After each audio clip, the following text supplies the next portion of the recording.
He is in love with Jews. His daughter converted to Judaism. He's fake. Okay?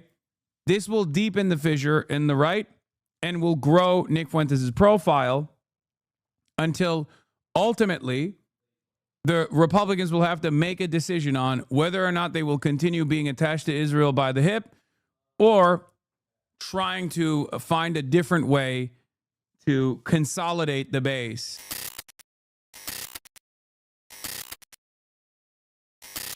Hey, folks, I want to do something different on today's show. We're going to cover in depth. That topic is, I think, the most important thing happening in the country. It was a hot topic last week, but I wanted to take some time to really gather my thoughts and speak. I don't want to watch this whole thing, but I do want to watch Ben Shapiro and Jake Tapper suck each other off because, oh my God, Benny Boy is so woke. Guys, how could the leopards eat my face? I never thought the leopards would eat my face. That's crazy, said Ben Shapiro.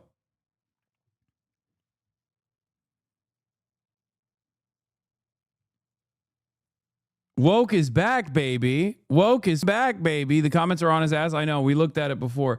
Do you have the, does anyone have the Jake Tapper, Ben Shapiro conversation that took place where Jake Tapper's like thanking Ben Shapiro for his bravery? Yeah, Ben Shapiro is basically just Robin DiAngelo from 2020 running to CNN to denounce his political opponents like Tucker Carlson as and bigots for not loving Israel as much as he does. Jake Tapper, Ben Shapiro, we thank you for your voice. Thank you so much. Really screwed things up last week when he decided to inject himself into this controversy with his vociferous defense that contained some rather charged language. I think he's doing the right thing by pointing out the obvious, which is that if somebody glosses Nazis on the air, that person probably should not be associated with a conservative think tank, and that everyone should have a duty to say that that is a bad thing to do. So I'm grateful to Kevin for doing that. I think it's a very good thing that he did that. The real issue here is I think that Tucker Carlson's morphing from, I would say, a very edgy right-wing political figure on Fox News, but certainly within the mainstream, into a person who ideologically launders anti-Semitism, who ideologically launders all sorts of anti-American. Damn, bro. Yo, he is so woke. Dude, what happened?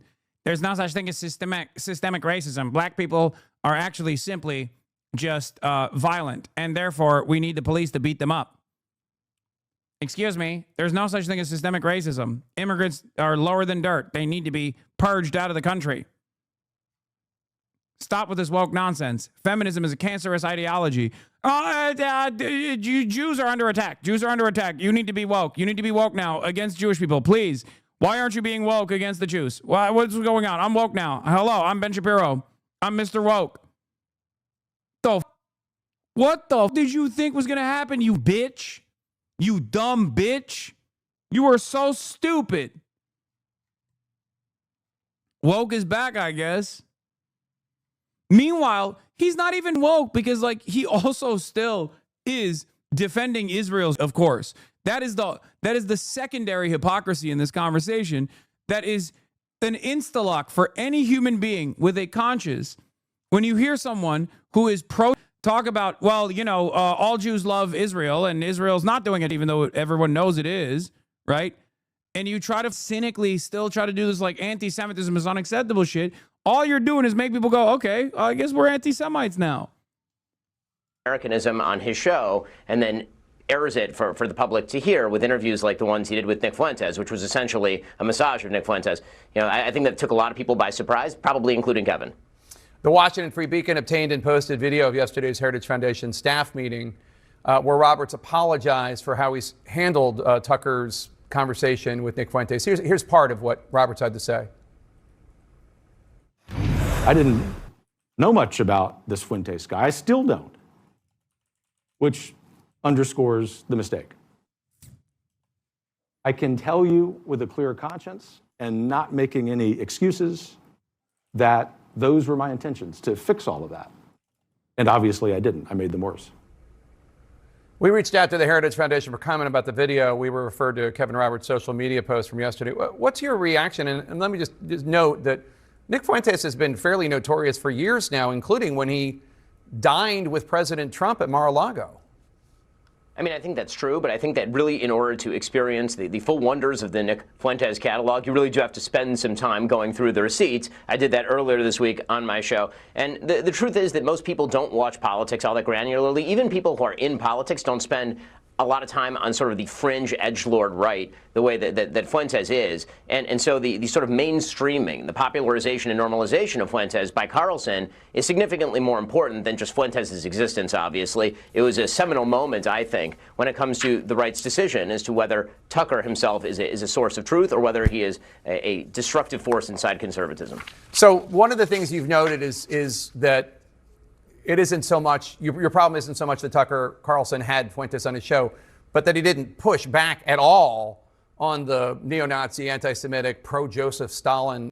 Dude, I love when they slam the pro-Joseph Stalin thing in there. Like, come on, man. Come on, man. Be serious. Just focus on, if you're going to talk about anti-Semitism, just talk about anti-Semitism, big dog. You're so stupid. Like, that's so dumb. God, they're so stupid. Rhetoric, et cetera.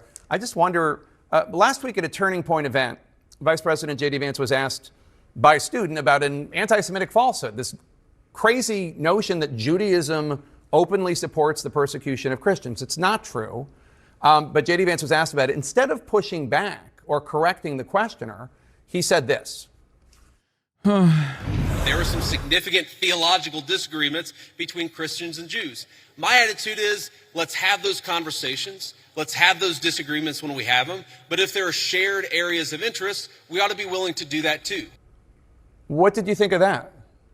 You know, obviously in a vacuum, I think that answer is fine. I think his response to the question, which was asked, as you say, in a tremendously anti-Semitic way, the idea that Jews are persecutors of Christians is an absurd contention. Obviously, I would have preferred more from the vice president, but I think the broader problem here is, again, that you have an enormous number of young people who are engaging with true white supremacist, anti-Jew content and are taken in by it, and there do need to be more voices pushing back on that. God, such a ridiculous situation that we're in. Imagine if Shapiro actually become woke. What would that even look or sound like? I mean, he's already halfway there, brother. He might as well just lean into it. I'm sure the liberals would love to have him. Oh my God, the liberals would love to have him. Ben Shapiro, we thank you for. I mean, he got no motion anyway. He might as well pivot. He has no motion on the Republican side because of the Israel stuff. I told you this months ago.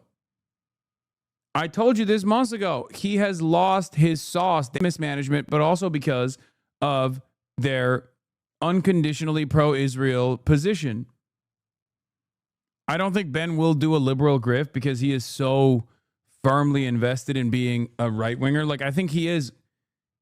He's not, like, he is who he says he is. Like, he does actually hate all of these different, like, marginalized communities, shit like that. Yeah, Zaid Jilani had a good take on this. He seems more incompetent than the woke people he's emulating, though. He fired Candace Owens, and she seems to be bigger than ever. He tried to smother Fuentes when he was still a college student, and he now has 5 million plus subscribers on his social platforms. I say this as someone who doesn't particularly care for those three. It would be cool if all of them had less influence in media. Yeah.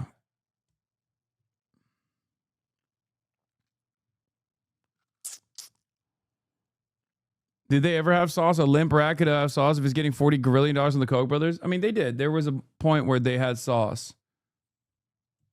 There was a point where they had some sauce, at least. They were not the sauce boss necessarily, but they had some sauce. Normies were watching. You know? Ben was able to convert some people. You know, maybe even people in this chat at a certain point watched Ben Shapiro own SJWs and found themselves in the throes of right-wing reactionary pipelines, you know? Yeah. Zionist SJWs, Ben Shapiro, and Jake Tapper share a cry over Tucker Carlson interviewing Nick Fuentes, as well as J.D. Vance not doing enough to condemn anti-Semitism on the right. The idea that Jews are persecutors of Christians is an absurd contention, Shapiro insists. I think the broader problem here is, again, that you have an enormous number of young people who are engaging with true white supremacist, anti-Jewish content and are taken in by it. Oh, white supremacy is bad. Oh, what? Ben doesn't like white supremacy, guys. That's crazy. He's woke now. He's woke. Yeah. 1.5 thousand years of Christian anti-Semitism cannot be whitewashed in 60 years. Yeah, it was just so stupid. It was always such a dumbass. It was such a dumbass attitude.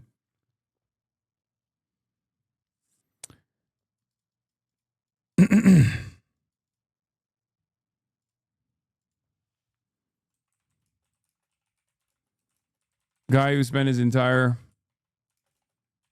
career making white supremacist arguments all of a sudden opposes it when Jews lose, or Jews are at the precipice of losing white status by Republicans.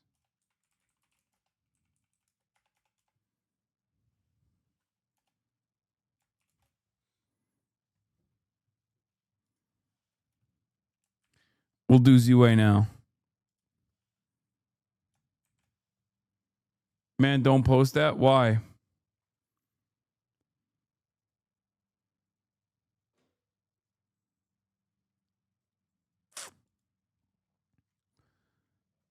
I identified back in 2019 that while the white evangelical base of Trump's support was very supportive of Israel, it had many other strong beliefs that made it far more central to the MAGA movement, and these had to do with domestic issues. Israel is not central to maintaining the coalition. White Christian ethno-nationalism is. There's an argument that dropping Israel stuff would actually offer the coalition an opportunity to expand. The strategy of trying to piggyback on this movement, as the Zionist right has sought to do, relied on the tiredness of Judeo-Christian civilization and other forms of common enemism against radical Islam. But anyone who knows anything about the history of the Crusades could have probably told you it wasn't exactly good for the Jews and that this probably wasn't going to work out. Yup. There is a values-based pathway to an American society that protects minority rights for all peoples, and it certainly isn't on the right. But all peoples includes Palestinians, no more exceptions. Now, here's the thing. Here is the thing. Okay? Oh, yeah, I should have said among Republicans. No, but by the Republicans is better. Because the Republicans are the ones who are deciding whether Republicans are the group that dictates who's white and who's not. Let's be real. In any case, we're going to do a Z-Way Eric Adams now.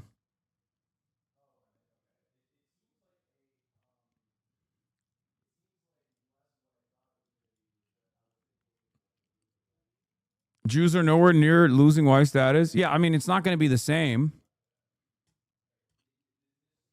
But it'll be like, here's how I think this is going to play out. Are you ready for this? Donald Trump is not going to stop being pro-Israel. Okay? He's not. He knows where his bread is buttered. This will cause more and more of a fissure for opportunists like Nick Fuentes to greatly slam himself into the conversation by being like, I'm a real one. He's fake. He's still pro-Israel. He still loves Israel. He is in love with Jews. His daughter converted to Judaism. He's fake. Okay?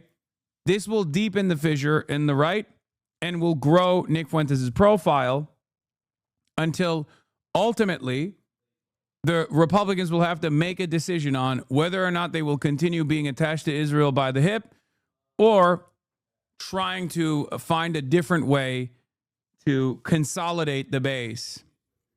And I think the way that they'll try and consolidate the base is by making the argument that, Jews are fighting the Muslims. Like, yeah, sure, we don't trust them. They're money people and we don't like them. They control the banks and stuff. They control the media and, they're bad. But like also Seinfeld was fun. But Muslims don't do anything good. They don't produce anything good. Right? And they'll just keep hammering that point over and over again. And if they can actually get Nick Fuentes on board with the movement without offending the sensibilities of a lot of conservative Jewish donors, they can possibly find a new way to continue being pro-Israel while also being anti-Semitic.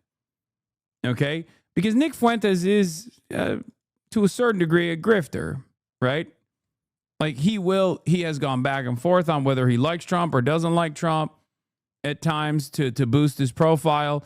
He has closely associated himself with Trump and the movement to boost his profile, and then at times has shit on Donald Trump to once again boost his,